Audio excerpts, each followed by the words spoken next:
Bonsoir, chers amis. Pour comprendre le livre, le chapitre 8, ainsi que les autres chapitres que nous allons devoir étudier, même ceux que nous avons déjà étudiés, eh bien, il serait intéressant pour vous, pour nous, de pouvoir maîtriser un certain nombre de notions. Nous allons pouvoir considérer ces notions à maîtriser de façon à ce que la lecture et la compréhension du livre de Daniel et de l'Apocalypse soient beaucoup plus évidentes, beaucoup plus faciles, dirais-je.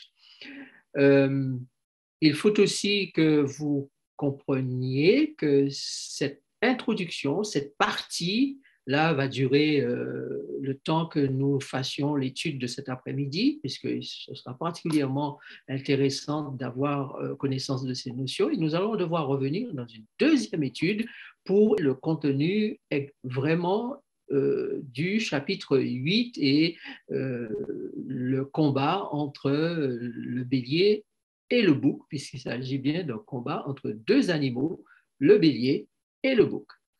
Maintenant, ceux qui ont suivi notre étude du mardi soir, et particulièrement mardi dernier, ont eu un premier aperçu de ce que nous voulons que vous compreniez en ces temps périlleux. La scène des quatre êtres vivants et tout ce qui va suivre avec ces quatre êtres vivants dans le livre de l'Apocalypse, vous allez le comprendre au fur et à mesure, puisque mardi 28, nous allons revenir ou poursuivre l'étude, et là, nous allons dévoiler des choses que nous n'avons pas pu dire la dernière fois. Et cet après-midi, une partie de ces choses va être abordée, et il sera encore plus facile pour vous de comprendre ce que nous allons dire mardi prochain. Donc, premier volet de l'étude du chapitre 8. Donc, bienvenue donc à cette étude pour tous ceux qui nous ont rejoints de par le monde et qui nous suivent depuis déjà un moment. Si vous êtes nouveau pour cette étude, eh bien, nous sommes contents de vous avoir avec nous. La guerre des bêtes sur la terre. Notez, chers amis, ce que dit Apocalypse 13, verset 1er. Puis je vis monter de la mer une bête qui avait 10 cornes et 7 têtes, et sur ses cornes 10 diadèmes, et sur ses têtes des noms de blasphème. Quand on connaît les principes de la prophétie, on connaît les symboles prophétiques, on comprend bien que ceci veut dire que la terre, les peuples de la terre plutôt, les nations, les familles, et particulièrement la famille du diable, sont symbolisées par cette bête, la bête d'Apocalypse chapitre 13. Et vous avez, si vous prenez le temps de lire le chapitre, vous allez noter qu'il est question de toute la terre qui est en admiration derrière la bête au chapitre 13, verset 3. Donc, pour dire les choses simplement, une bête représente ici des nations, les peuples de la terre, la famille qui est dirigée par le dragon, c'est-à-dire le diable. Puis je vis monter de la terre une autre bête qui avait 2 cornes semblables à celles d'un agneau et qui parlait comme un dragon. Cette bête, elle, va représenter une autre famille, la famille qui doit hériter de la terre, la famille qui doit hériter de cet héritage promis au Fils de Dieu, c'est la famille de l'agneau, puisqu'il est question d'une bête qui est semblable à un agneau. Donc, c'est la famille de l'agneau, mais malheureusement, cette famille de l'agneau va subir la grande séduction satanique et beaucoup, la grande majorité des gens de cette famille vont malheureusement donner la main d'association à la bête première, c'est-à-dire celle d'Apocalypse 13, verset 1er. Cette association va pouvoir se faire parce que cette bête d'Apocalypse chapitre 13, verset 11, eh bien, va avoir maintenant un langage semblable à celui du dragon. Et ainsi, il y aura comme une trahison de cette famille de l'agneau. Beaucoup vont apostasier, se détourner de l'agneau, et prendre l'esprit et le mode d'action de la première bête, celle qui monte de la mer, et ainsi, cette bête-là, on peut l'appeler corrompue. Cette bête va faire une image, dit le texte, à la bête d'Apocalypse chapitre 13, verset 1er. Donc, nous avons deux grandes familles appelées bêtes, deux familles, deux grands groupes d'êtres humains qui sont symbolisés par deux bêtes. Voilà. Donc, ces groupes sont opposés. Opposés à qui? Diapo suivante. Que nous révèle l'Apocalypse sur la nature de la guerre, ses origines, les combattants et les conséquences.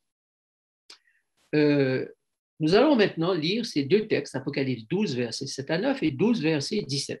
Et on va voir les protagonistes, on va voir les groupes qui sont opposés l'un à l'autre. Et il y eut guerre dans le ciel. Michel et ses anges combattirent contre le dragon. Et le dragon et ses anges combattirent. Mais ils ne furent pas les plus forts, et leur place ne fut plus trouvée dans le ciel. Et il fut précipité le grand dragon, le serpent ancien, appelé le diable et Satan, celui qui séduit toute la terre. Il fut précipité sur la terre, et ses anges furent précipités avec lui. C'est pourquoi réjouissez-vous, cieux, et vous qui habitez dans les cieux. Malheur à la terre et à la mer, car le diable est descendu vers vous, animé d'une grande colère, sachant qu'il a peu de temps. Et le dragon fut irrité contre la femme, et il s'en alla faire la guerre au reste de sa postérité, à ceux qui gardent les commandements de Dieu et qui ont le témoignage de Jésus. Nous venons de lire qu'il y a eu guerre dans le ciel et qu'il y a eu deux groupes. Les anges de Michel et les anges du dragon.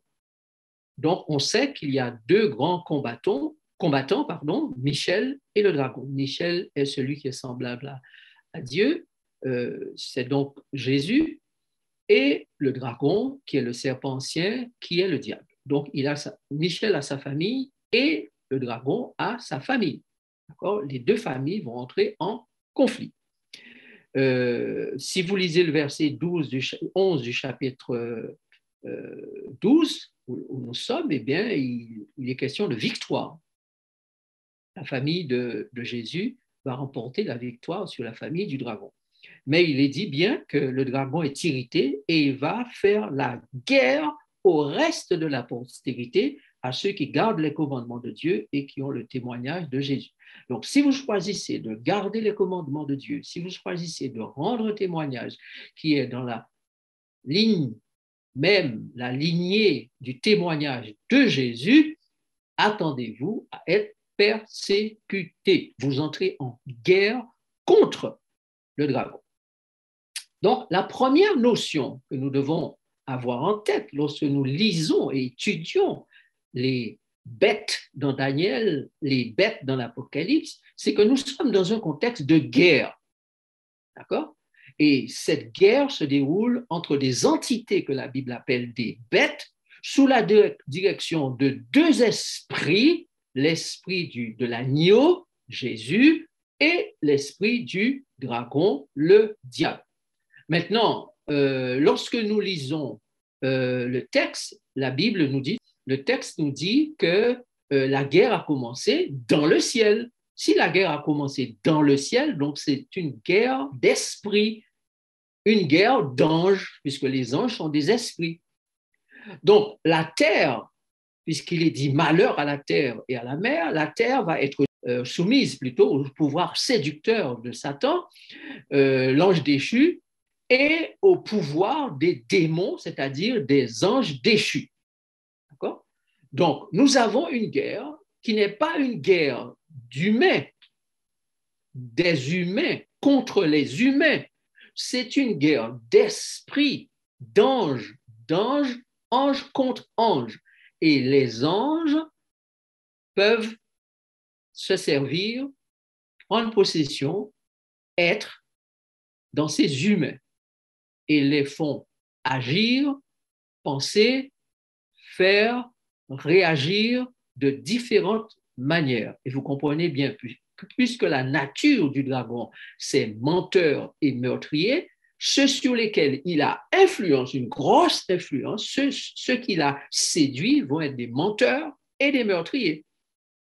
Vous comprenez que l'agneau de Dieu, Jésus, quand son influence pénètre les esprits et les cœurs des uns et des autres, eh bien, ceux-là vont produire ou reproduire l'esprit de Jésus, qui est un esprit de douceur, d'amour, d'humilité, etc., etc. Donc, le malheur va frapper la terre à cause de la colère du dragon et de ses démons. Un ange infidèle, l'Église fidèle, va être confrontée à la haine du diable, la femme, comme le présente l'Apocalypse, que la femme devient le symbole de l'Église, ou dans l'Apocalypse, il y a une femme qui est le symbole de cette famille de Jésus, de cette nature humaine et de cette famille de Jésus. Donc la nature humaine va être donc une cible à abattre, et particulièrement ceux qui portent la nature humaine encore, mais qui sont des esprits d'en haut, des esprits du Christ, des esprits qui sont associés à l'esprit de Dieu, du Créateur et du Rédempteur. La guerre, donc, est une affaire spirituelle. Donc, vous lisez concernant des bêtes, mais on est là dans une affaire hautement spirituelle et hautement angélique. D'ailleurs, Paul dit dans Éphésiens 6, verset 12, car nous n'avons pas à lutter contre la chair et le sang, mais contre les dominations, contre les autorités, contre les princes de ce monde de ténèbres, contre les esprits méchants dans les lieux célestes. Donc, vous voyez bien que c'est une guerre spirituelle, angélique.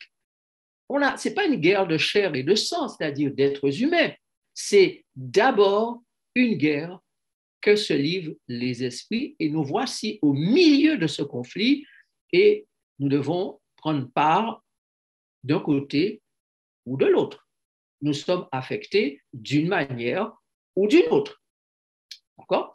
La guerre est donc une affaire spirituelle et angélique. Cette notion-là, il faut aussi la retenir, la garder dans l'esprit alors que nous étudions les prophéties de Daniel et de l'Apocalypse.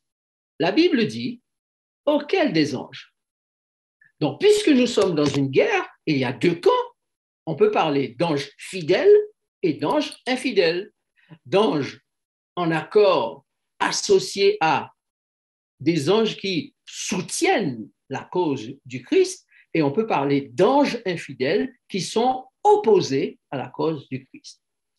Maintenant, parlons des anges dans Hébreux chapitre 1, versets 13 et 14. L'Écriture dit « Et auquel des anges a-t-il jamais dit « Assieds-toi à ma droite jusqu'à ce que je fasse de tes ennemis ton marchepied » Ne sont-ils pas tous des esprits au service de Dieu, envoyés pour exercer un ministère en faveur de ceux qui doivent hériter du salut? Donc, Dieu a bien des esprits, des anges, qui lui sont fidèles et qui sont au service de ceux et celles qui doivent hériter du salut de la vie éternelle. Donc, vous avez un ange qui vous assiste, vous avez un ange avec lequel vous êtes censé être en relation dans la mesure où vous avez choisi d'avancer vers le royaume des cieux, de pouvoir être sauvé dans la mesure où vous avez donné place dans votre vie à Jésus-Christ. Et vous êtes nécessairement en relation intérieurement ou extérieurement avec l'esprit d'un ange. Maintenant, comment sont appelés les anges dans la Bible? Dans Hébreux 1, verset 7, nous venons de lire, il dit des anges, celui qui fait de ses anges des vents et de ses serviteurs une flamme de feu. Donc, les anges sont des vents et des serviteurs flammes de feu. Vous avez bien noté, pour ceux qui se souviennent de ce texte, que Jésus dit « Ce qui est né de l'esprit est esprit, ce qui est né de la chair est chair ». Et lorsque nous lisons la suite de cette déclaration de Jésus dans l'évangile de Jean chapitre 3, Jésus dit bien que l'esprit est comme le vent. Tu entends le bruit, tu ne sais d'où il vient ni où il va. Ne t'étonne pas de ce que je t'ai dit Jésus. Il en est ainsi de tout homme qui est né de l'esprit. Donc, c'est sous la l'influence de ce vent, l'esprit, que la nouvelle naissance peut avoir lieu. De même, les anges qui eux aussi sont des esprits sont appelés vents. Et tout à l'heure, vous allez comprendre pourquoi nous insistons sur le fait que nous appelons cela vent. Mais ils sont aussi, le mot ange dans la Bible a d'autres sens, et notamment, si vous voyez que j'ai mis à côté sur votre écran, vous allez liser juste à côté, vous allez voir le mot angelos, qui signifie ange, mais ce mot-là signifie aussi envoyé, messager, messager de Dieu. D'accord? Donc, un ange, vent, esprit, est un messager de Dieu. Suivant.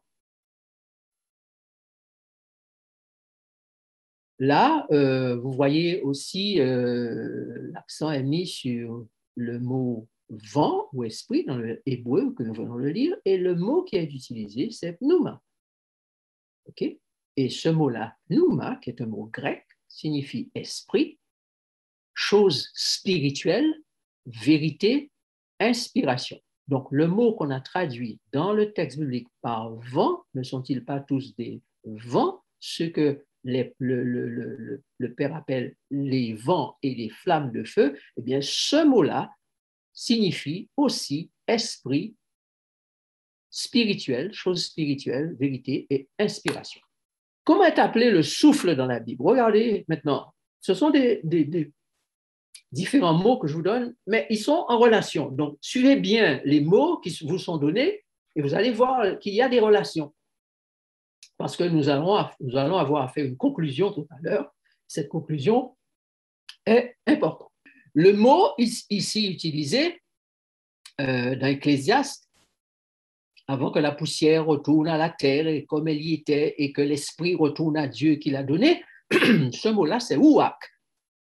Et ce mot ouak, vous voyez, je vous ai mis à côté le dictionnaire qui définit le mot ouak en français. Eh bien, le mot ouak, c'est aussi esprit, l'esprit de Dieu, donc le Saint-Esprit, c'est aussi l'esprit de l'homme, c'est aussi le souffle, c'est la respiration, c'est le vent, c'est la laine, etc., etc. D'accord? Bien. Ruach, ça c'est le mot hébreu. Ce même mot a son équivalent en grec qui est pneuma. Maintenant, qu'est-ce que Dieu a mis dans l'homme fait de poussière pour qu'il devienne un être vivant? Nous allons lire Genèse chapitre 2, verset 7. Vous allez bien souligner dans votre Bible ce que le texte dit, s'il n'est pas encore souligné. Genèse 2, verset 7.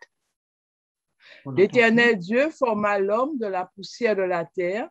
Il souffla dans ses narines un souffle de vie et l'homme devint un être vivant. OK.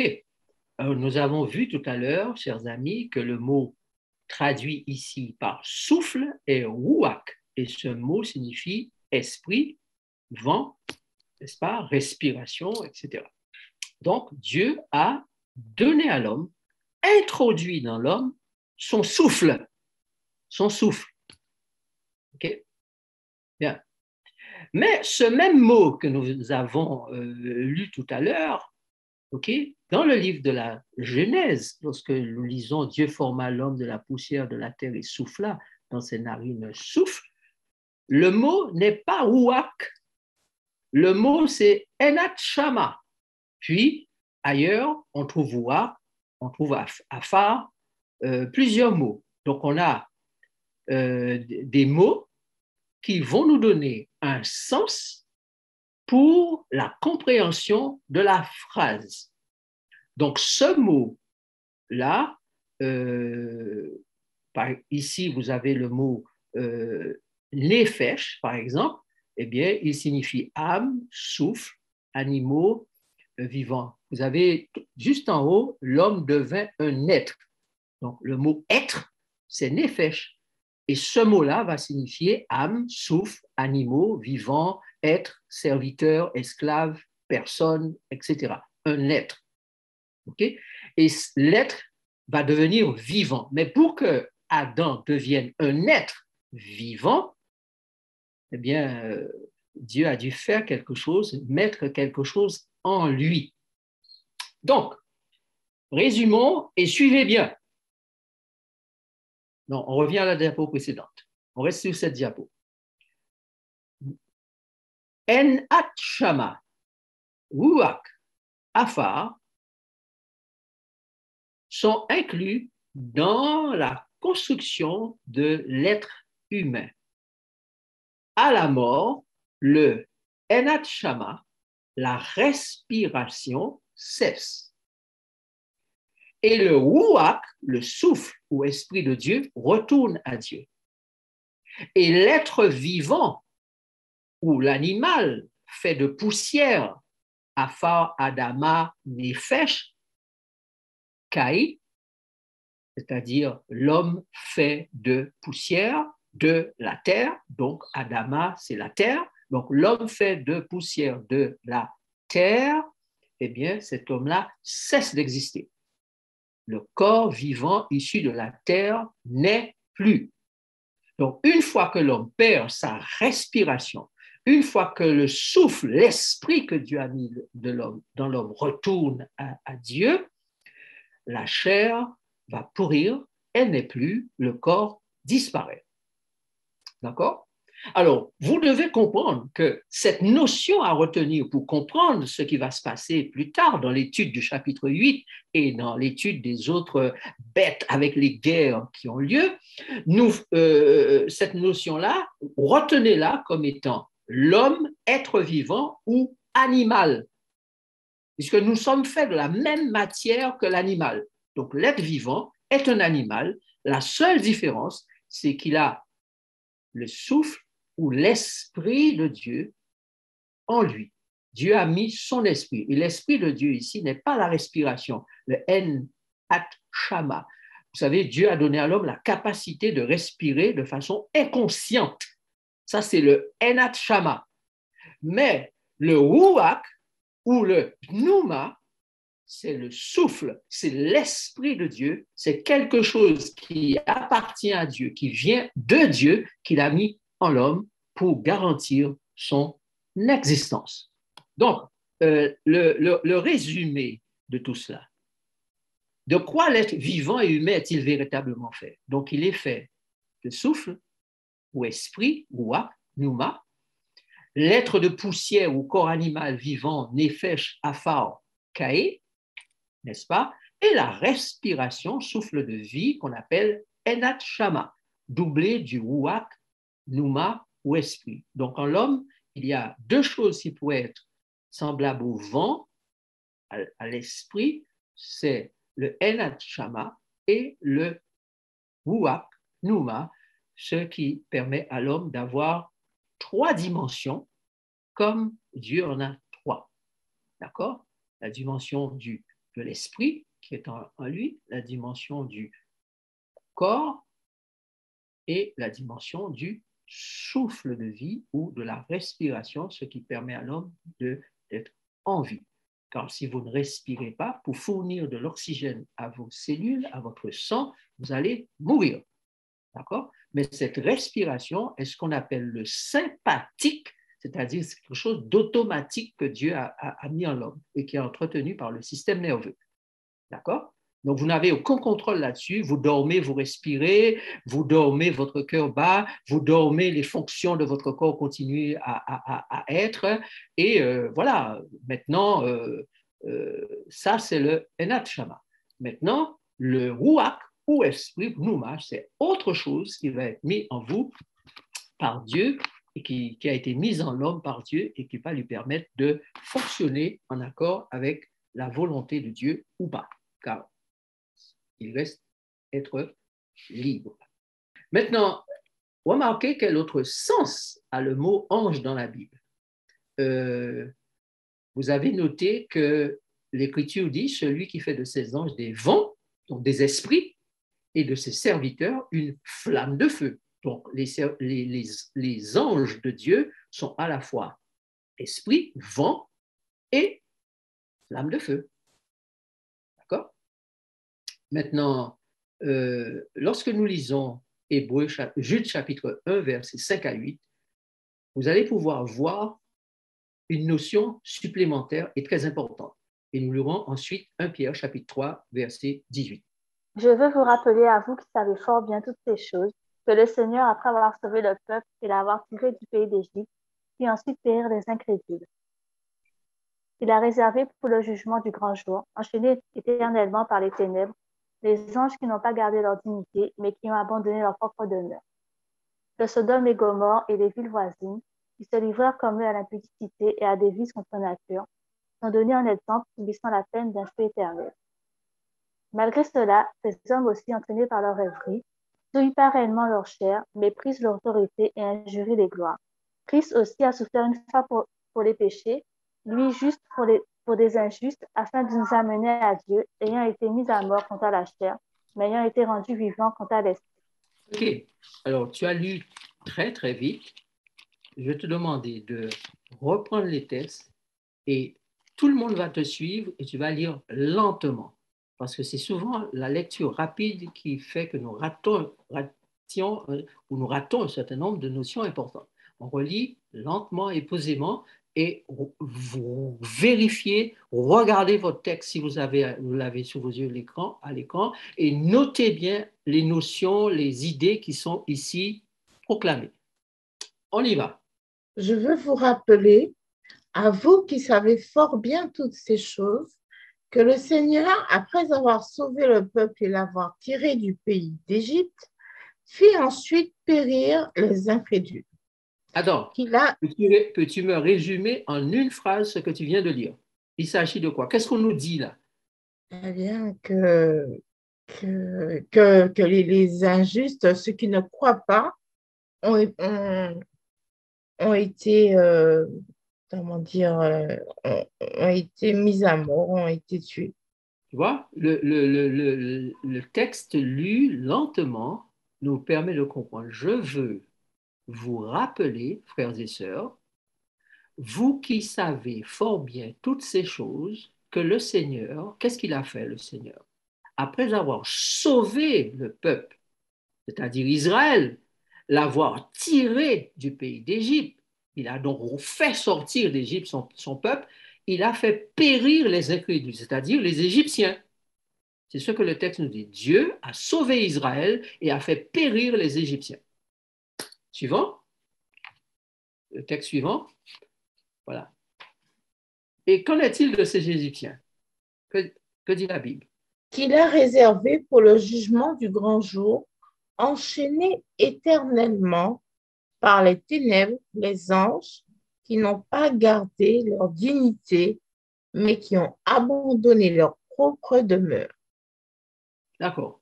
Donc, le texte nous dit que Dieu a réservé ces Égyptiens, ces incrédules pour le jugement, mais il a aussi réservé les anges qui n'ont pas gardé leur dignité, mais qui ont abandonné leur propre demeure, eux aussi vont faire l'objet d'un jugement. Suivant. Que Sodome et Gomorrhe et les villes voisines qui se livrèrent comme eux à l'impudicité et à des vices contre nature sont donnés en exemple, subissant la peine d'un feu éternel. Alors, ces anges, ces êtres qui se sont livrés à toutes sortes de vices, eh bien, le texte nous dit que Dieu va leur faire subir la peine de feu éternel.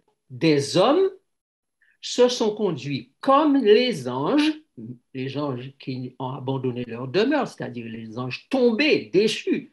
Les hommes se sont conduits comme eux, ils ont manifesté le même esprit et ils vont subir la peine du feu éternel. Malgré cela, ces hommes aussi, enchaînés par leur rêverie, souillent pareillement leur chair, méprisent l'autorité et injurient les gloires. Alors, il y a un petit mot qui est employé ici, c'est le mot chair, c'est-à-dire la nature humaine, l'être humain dans sa nature charnelle, physique, mais aussi charnelle peut faire référence à sa nature spirituelle, n'est-ce pas? Donc, l'être humain dans son fonctionnement d'être humain. Eh bien, ces êtres humains qui se sont conduits comme les démons, comme les anges déchus, Ces êtres humains qui ont manifesté le même esprit que les anges déchus, eh bien, en méprisant l'autorité divine, en injuriant les gloires divines, eh bien, ceux-là vont subir le même sort. Christ aussi a souffert une fois pour les péchés, lui seul pour des injustes, afin de nous amener à Dieu, ayant été mis à mort quant à la chair, mais ayant été rendu vivant quant à l'esprit. Remarquez bien, Jésus, il a souffert une fois pour les injustes, pour nous emmener à Dieu. Il a été mis à mort quant à sa nature humaine, mais rendu vivant quant à l'esprit. Dans lequel aussi il est allé prêcher aux esprits en prison. Or, Jésus est allé prêcher aux esprits en prison. Qu'est-ce que ça veut dire? Le texte biblique vient de nous dire que Jésus a été mis à mort quant à la chair, mais pas quant à l'esprit.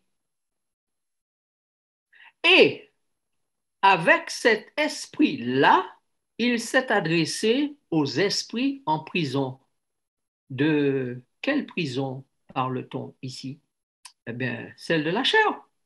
Puisque Jésus, lui, il a été libéré de la chair et par l'Esprit, il est allé prêcher à ceux qui sont en prison. Tous les êtres humains victimes du péché, nés d'en bas, c'est-à-dire faits de poussière et de terre, ont quelque chose que la Bible appelle prison, tente. Paul l'appelle la tente, et il a hâte d'être libéré, débarrassé de cette tente. Paul l'appelle encore le sang et la chair qui n'hériteront pas le royaume de Dieu, mais dans cette tente, dans cette prison, dans cette chair et sang, il y a un esprit, pas seulement la respiration que nous avons, mais un esprit que Dieu a mis en nous, et cet esprit-là, il nous faut savoir comment il fonctionne, qu'est-ce qui se passe avec cet esprit au moment de la mort et pourquoi le diable est si intéressé à faire la guerre à cet esprit. Car nous avons dit au départ que c'est une guerre d'esprit, guerre des anges. Le diable n'est pas intéressé par votre corps. Il est intéressé par ce trésor que Dieu a mis en vous. Et il veut le détruire. Il veut faire en sorte que cet esprit-là, au lieu de voter pour Dieu, vote contre Dieu. Parce que ce qu'il faut savoir, c'est que quand les anges se sont révoltés contre Dieu dans le ciel, eh bien, ils ont été chassés du ciel. Mais depuis, Dieu s'est mis en jugement. Et il faut que chacun détermine qui il veut servir, à qui il veut donner gloire, qui il veut adorer, définitivement. Donc, il faut voter. Et en nous, Dieu a mis cet esprit qui est capable de faire un choix. Être l'esprit qui va servir Dieu ou l'ange qui va servir Dieu éternellement, qui va être dans le perpétuel au service de Dieu, ou l'ange qui va être dans le perpétuel dans la révolte contre Dieu. Tous les êtres humains doivent faire un choix. Donc la guerre qui se déroule sur cette terre est une guerre pour que les deux qui doivent recevoir les votes puissent avoir la majorité. Le diable fait tout pour avoir le vote de la majorité, Dieu fait tout pour avoir le vote de la majorité des êtres humains. Mais vous allez voir que finalement, ce n'est pas simplement une affaire de majorité. D'accord? C'est beaucoup plus que ça. Et nous aurons l'occasion d'étudier cette affaire de guerre des esprits. Alors, qu'est-ce qu'une bête dans le langage biblique et symbolique puisqu'il s'agit de la guerre des bêtes? Okay? Donc, nous avons déjà vu que les anges sont des esprits, les anges sont des vents, les anges sont des feux, du feu, d'accord? Et nous avons vu que ces esprits-là sont des esprits que Dieu a mis en l'homme. Dieu a mis dans l'homme un esprit. Donc, n'ayons pas peur des mots. Il a certainement mis quelque chose identique à la nature des anges. Dieu a mis en nous quelque chose qui est identique avec ce avec quoi il crée les anges. Parce que Jésus nous a dit, à son retour, nous serons comme des anges. Nous allons être débarrassés de la chair et du sang, parce que la chair et le sang ne peuvent pas hériter le royaume de Dieu, mais nous allons retrouver notre nature, notre esprit initial libéré et avec le corps que Dieu voudra donner à cet esprit, soit quand il hérite la terre ou soit quand il hérite du royaume des cieux. Ça, c'est encore une autre affaire que beaucoup n'ont pas encore étudiée, qu'il y a un royaume en deux. Le royaume de Dieu, c'est le royaume des cieux et le royaume de la terre. Vous allez voir dans Apocalypse chapitre 5, que nous allons étudier la prochaine fois, que tout ce que Dieu a, Jésus